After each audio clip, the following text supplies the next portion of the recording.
Oi, gente, tudo bem? Estamos aqui para mais um vídeo do canal, no mundo da farmacologia. Nós vamos falar um pouco sobre antineoplásicos, ou medicamentos quimioterápicos usados para o tratamento do câncer, das neoplasias. Para quem não me conhece, sou a professora Priscila, sou farmacêutica, PhD em farmacologia, e aqui no canal No Mundo da Farmacologia a gente traz alguns temas de farmacologia e fisiologia, explicando esses temas de uma forma simples, de uma forma curta, para facilitar o entendimento e o estudo de todo mundo. Então, hoje a gente vai falar sobre antineoplásicos. Essa aula foi dividida em duas aulas. Uma aula inicial que a gente vai falar um pouco sobre as neoplasias, o que é o câncer, o crescimento desse câncer, dessas células neoplásicas. E uma segunda aula onde a gente vai falar, eu vou dar uma classificação de antineoplásicos e a gente vai destrinchar essas classificações. Então, para a gente começar a falar, a gente tem que lembrar que o câncer ele é considerado uma das maiores causas de morte no mundo. Quando eu falo câncer, são todas as patologias, todos os tipos de câncer. É definido como uma doença genômica, surgindo como consequência de alterações cumulativas no material genético, no DNA, de células normais, as quais sofrem transformações até se tornarem malignas. Então, por que ele é conhecido como uma doença genômica? Porque ele ocorre uma alteração do DNA, do material genético.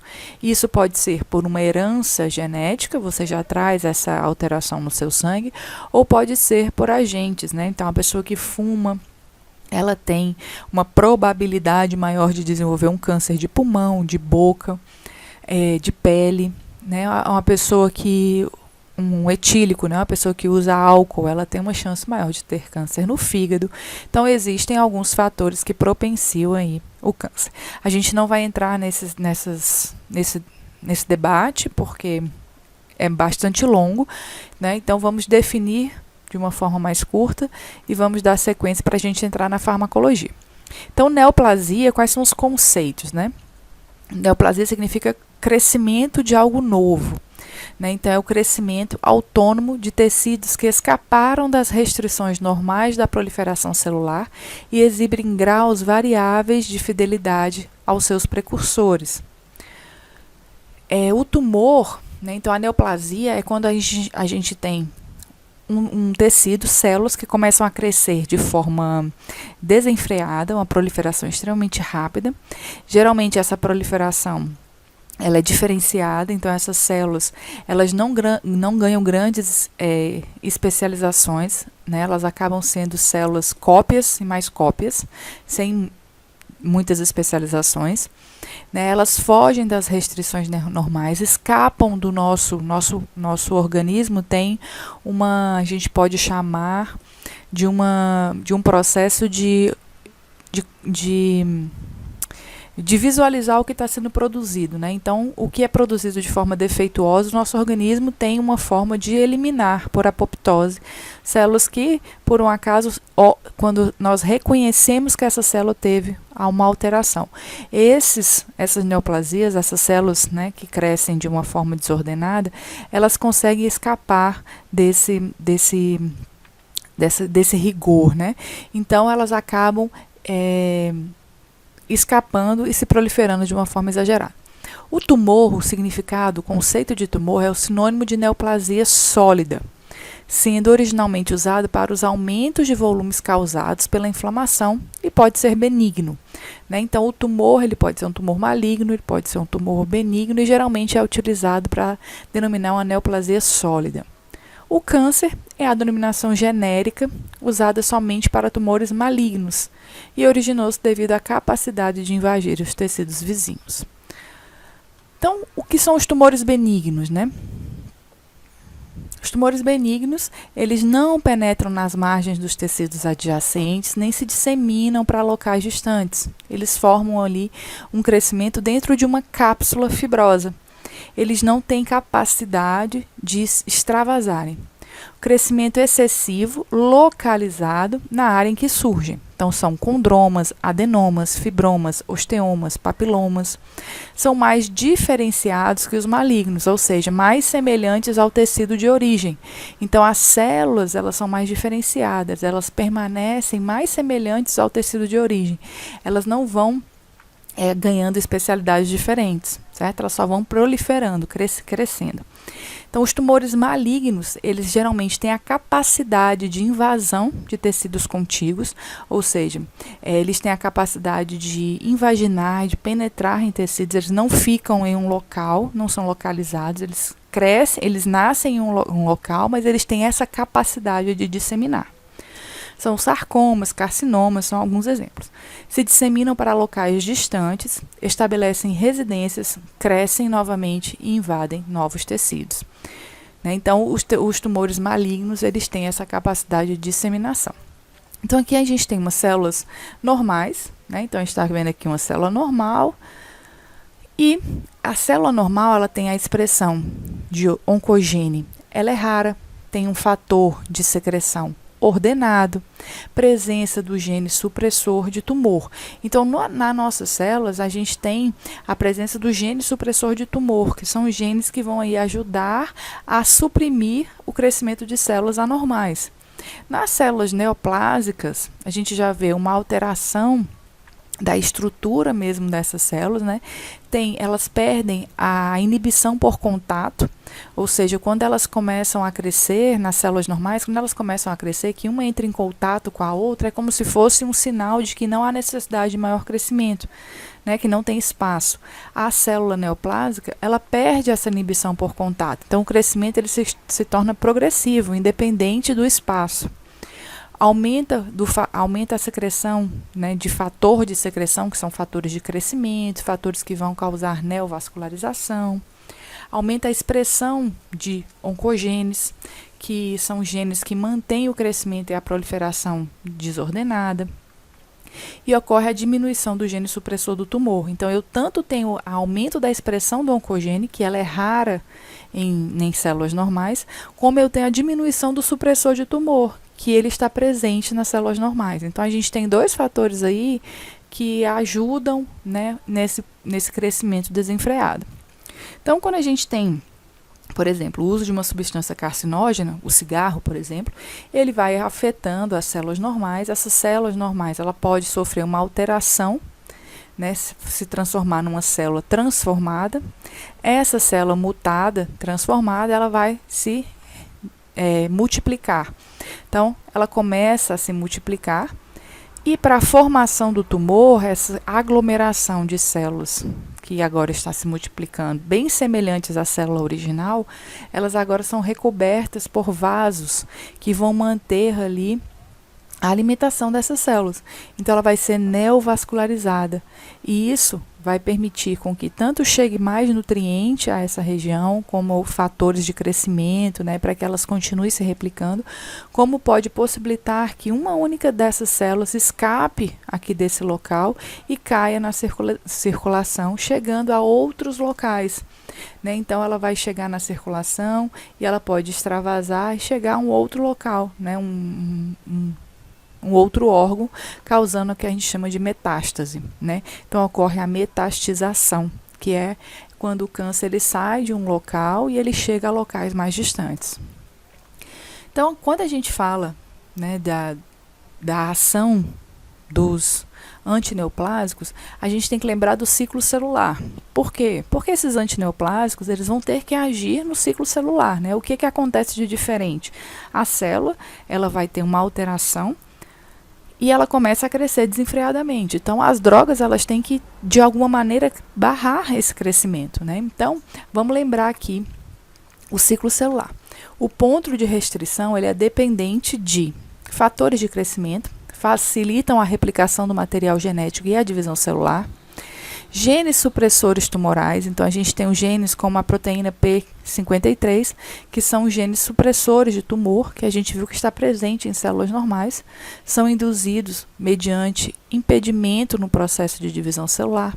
Então, se ocorre uma lesão do DNA, uma depressão de nucleotídeos celulares, um mau funcionamento do aparelho mitótico, esses genes são expressos e eles atuam aí para que essas células, o que foi que não está correto, não foi produzido corretamente, seja eliminado. Então, genes de uma célula neoplásica, eles vai ter a inativação de genes supressores tumorais e a ativação dos oncogenes, como a gente já viu. Então, São fatores esses, como a inativação de genes supressores e a ativação dos oncogenes, que são primordiais aí, que são muito importantes para que permitem que essas células neoplásicas continuem se multiplicando. Então, o que é um ponto de restrição? Um ponto de restrição é quando você tem no seu ciclo celular a progressão dessas células, né? E por alguma alteração, né, qualquer alteração que tenha ocorrido, esse ponto de restrição é onde ali a gente vai saber se essa célula vai continuar o crescimento ou não. Né? Então, se ocorrer uma lesão do DNA, uma depressão de nucleotídeos, mau funcionamento do aparelho mitótico nessa divisão celular, esse ponto de restrição, né, os agentes supressores vão inibir esse ciclo, e aí vai acontecer uma morte dessa célula, ou vai ter aí fatores de crescimento estimulando essa célula a crescer, se tudo estiver ocorrendo normalmente, certo? Então, durante o ciclo celular, nós temos essa fase de ponto de restrição, que é onde ou a célula continua crescendo, são liberados fatores de crescimento que facilitam a replicação do material genético e da divisão celular, ou essa célula vai sofrer apoptose, porque genes supressores tumorais vão agir aí se reconhecerem algum ponto onde não houve uma divisão correta dessas células. Então, a morte celular programada, que é a apoptose, né, ela ocorre de uma forma programada. Então, a célula ativa o processo de apoptose, ou porque a célula já chegou no seu tempo final de vida, né? Por exemplo, as hemácias têm 120 dias de vida. Chegando nos 120 dias, elas sofrem apoptose e novas hemácias, né, estão surgindo na nossa circulação. Então, ou se essa célula estiver em processo de mitose, de divisão celular, se ocorrer algum erro nesse processo, ela pode ser acionada, esse processo de apoptose. Então, quais são as fases do processo de apoptose? Mudanças na morfologia celular, formação de corpos apoptóticos. Então, a gente tem uma célula normal, ela começa a mudar a sua morfologia, começa a ter a formação de corpos apoptóticos, e depois essa célula sofre fagocitose dos corpos por células adjacentes. Então, ela é fagocitada. Esse é o processo de apoptose, de morte celular programada. Então, a eficácia da maioria dos fármacos antineoplásicos, elas depende da ativação do processo de apoptose celular. Porque, uma vez a apoptose é ativada, células que estão diferentes das normais vão aí sofrer a morte programada, ok? Então, a gente entra para os fármacos antineoplásicos. O que são esses fármacos antineoplásicos? São fármacos empregados no tratamento do câncer. Né? Interferem nos mecanismos de sobrevivência, proliferação e migração celular. O tratamento do câncer, ele envolve várias terapias, né? Remoção cirúrgica, radioterapia e a quimioterapia, que é a aplicação desses antineoplásicos, mais uma farmacologia, um uso de fármacos adjuvantes. Então, a gente tem que levar em consideração o ciclo celular, porque tem fármacos que agem na fase S do ciclo celular. Então, fármacos específicos da fase S, temos a citosina arabinosídeo, a hidroxiureia, fármacos que são específicos da fase S, autolimitantes, como a 6-mercaptopurina, o metotrexato, fármacos específicos da fase M, eu tenho a vincristina, a vinblastina, o paclitaxel, e os fármacos que são inespecíficos, mas que agem no ciclo celular, como agentes alquilantes, nitrosoureias, antibióticos antitumorais, procarbazina, cisplatina, dacarbazina. Então, eles vão sempre agir, né, a maioria deles, no ciclo celular, uma vez aí limitando que esse ciclo continue para impedir a proliferação desenfreada dessas células que estão com alteração, né, estão mutadas.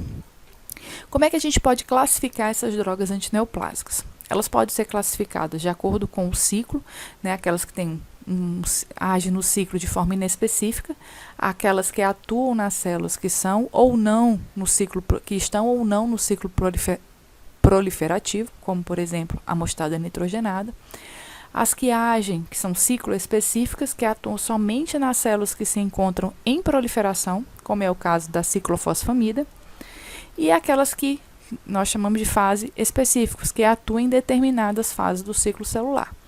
Então, elas podem ser classificadas de acordo com a forma que ela vai atuar, né? Se ela vai atuar em células que não estão no processo proliferativo, se ela vai atuar em células que só estão em processo proliferativo, ou se ela vai atuar em determinadas fases do ciclo celular.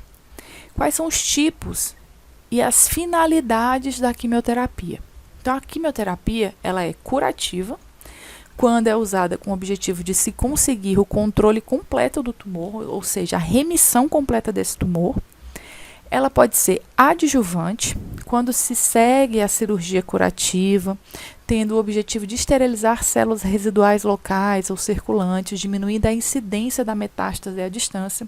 Por exemplo, a pessoa descobriu precocemente um tumor maligno e esse tumor ainda estava em estado num tamanho pequeno, ela sofreu uma cirurgia, que a gente diz cirurgia curativa porque o tumor foi totalmente removido, mas como é um tumor maligno, ele tem a capacidade de disseminação. Se uma única célula se disseminou dali e ela conseguisse implantar em outro tecido e continuar o processo de proliferação, ele vai sofrer metástase mesmo após a retirada do tumor. Então, geralmente faz-se a cirurgia, retira-se todo o tumor e faz a quimioterapia adjuvante, para ter certeza que nenhuma célula vai restar no corpo da pessoa.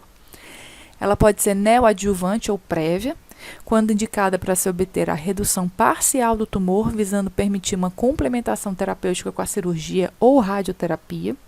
Então, quando o tumor é descoberto muito tarde, né? Então ele está muito grande, fica inviável fazer uma cirurgia, porque tem vários riscos durante a cirurgia. Então, pode-se fazer uma quimioterapia prévia para reduzir o tamanho do tumor e fazer com que ele seja que possa se usar uma cirurgia ou uma radioterapia. Ainda pode ser paliativa, né, que não tem finalidade de cura, já sabe-se que o paciente não tem como se curar, e é usada com a finalidade de melhorar a qualidade de vida do paciente. Então, dá uma sobrevida aí para esse paciente, certo? Quem são esses antineoplásicos? Então, essa classe são esses antineoplásicos que a gente vai estudar separadamente, né? Então, a gente vai ver quem são os agentes alquilantes e os compostos relacionados, mecanismo de ação, efeitos adversos, né? Os principais cânceres que são utilizados. Então, a gente vai ver agentes alquilantes, análogos purínicos e pirimidínicos, antimetabólitos, inibidores da timidilate sintase, ou sintetase, agentes antimictóticos, inibidores das enzimas topoisomerases, inibidores da atividade hormonal e agentes correlatos e alguns novos fármacos. Então, são esses que a gente vai estudar no próximo vídeo de forma detalhada. Vamos ver cada um desses. Então, aqui a gente só tem os locais de ação dos antineoplásicos, né? Pode agir na síntese do DNA, como os antimetabólitos, pode agir no DNA, como os agentes alquilantes, pode agir na transcrição ou na duplicação do DNA, como os agentes intercalantes, e eles ainda podem ser inibidores mitóticos agindo na mitose, certo? Então, a gente finaliza por aqui essa primeira aula. Só uma visão geral de neoplasia, os tipos de neoplasia, o que é uma neoplasia, o que interfere no crescimento da célula neoplásica em relação à célula normal. Para a gente entendendo isso, a gente entende como os fármacos conseguem agir. Né? Então, os fármacos que nós temos hoje, muitos fármacos com excelentes resultados, né? Então, a gente consegue entender melhor se a gente souber o que acontece na patologia. Então, nas próximas aulas, a gente vai ver cada classe separadamente. Né? Então, temos mais um vídeo de antineoplásico. Espero que vocês tenham gostado da aula, curta a aula, compartilhem, se inscrevam no canal e a gente se encontra no próximo vídeo. Qualquer dúvida, entre em contato comigo, pode deixar nos comentários, pode me mandar e-mail, ok? E a gente se encontra na próxima aula. Bons estudos, pessoal, até mais!